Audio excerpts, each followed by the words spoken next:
Hi, how are you today? God's blessings to you. It's a nice Sunday afternoon. I thought I would talk about stuff, things, and possessions this day. We have this event that goes on every year this time of year.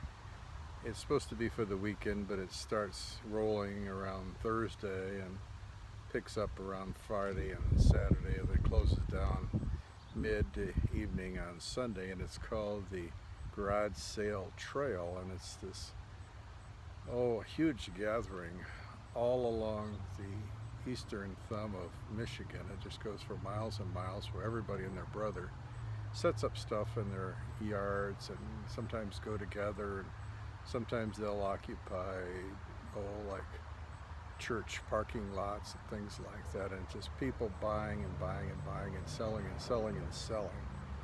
And I've gone to it a time or two, and this is not in any way to denigrate that kind of activity necessarily, other than to say some things about constantly buying and constantly storing up more stuff. You know how it is when you see the average person's garage when the garage door goes up, and oftentimes it's so full and packed with all kinds of things. You really in no way can get a car in there. You can't hardly get a human being in some people's garages, much less a car. And so we just love to accumulate, and of course this can get us into serious financial trouble at times. But there's a part in the New Testament Gospel of Luke where Jesus talks about this. Let me read it to you. It's from Luke chapter 12, and it starts in verse 13. It says, "Someone in the crowd said to him," that's Jesus of course, "Teacher, tell my brother to divide the inheritance with me."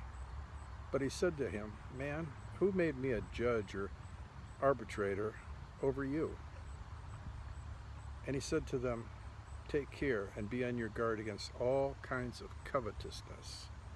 That's this idea of greed. "For one's life does not consist in the abundance of his possessions." And then he told him a parable. A parable was a spiritual message. It was an earthly story with a heavenly meaning, as someone has said. It carries this usually singular thought. And he told him a parable, saying, "The land of a rich man produced plentifully, and he thought to himself, what shall I do? For I have nowhere to store my crops. And he said, I will do this. I will tear down my barns and build larger ones. And there I will store all my grain and my goods. And I will say to my soul, soul, you have ample goods laid up for many years. Relax, eat, drink, and be merry." And God said to him, "Fool, this night your soul is required of you. And the things you've prepared, whose will they be?" So it is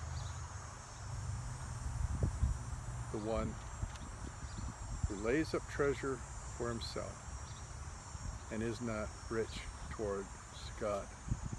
That's the way it is with that person that continues to store up and store up and store up things, but never gives a real thought to the spiritual component of life. I wonder if you're that person. It's so easy to get caught up in sales and buying the next thing, isn't it? And lose sight of what's really important. What's really most important is our soul, our inner self, and our relation to God. I'm not here to browbeat anyone. I'm just simply pointing out what Jesus is saying here. He says one's life does not consist in the abundance of his possessions. Man's life is not to be finally judged by the stuff that he has in his house. Is that how you measure a person? By the size of their house, the accumulation of things? Is that what makes you a success? That you have a nicer car than the neighbor next to you? Well, I have to have the newest car. I have to have a better car. It's nice to drive a new car. Of course, a new car or an old car can get into an accident at the traffic light. And then where are we? The thing with possessions is that they don't possess us. Do we possess them or do they possess us? That thing that you see in the store, do you have to have it?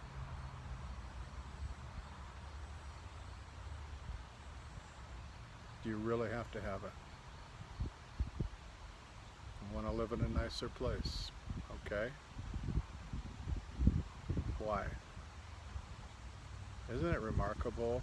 Some of the greatest people in history have been poor.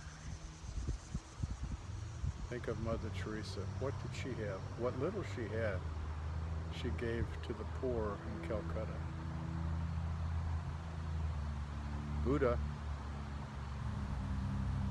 gave it all up. He was, traditionally speaking, from a very wealthy family, very opulent, had everything, but it wasn't enough. It didn't satisfy him. So he went on this great quest, according to legends, and said, this is not the meaning of life, to gain and gain and gain. In fact, it's not the meaning of religion, because Paul says something that religion is a means to great gain. It is not.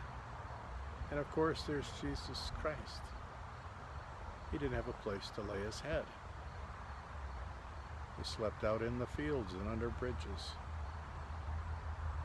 other people's homes as they would let him. What he had, he gave away. As far as we know, all he had was the pair of clothing on his back. And even that, they gambled for when he was on the cross. What is life? Life is not, according to the Lord Jesus, found in all of this stuff. Well, what's it really about? It's about God. In this lifetime, it's about people. The people in your life are so much more valuable than the items in your closet. Those things may all be consumed with the fire, but if you still have your loved ones, you have a lot. You and I need to remember what really matters. We can enjoy life, we can enjoy the blessings that God gives us, but keep it all in balance. Take care.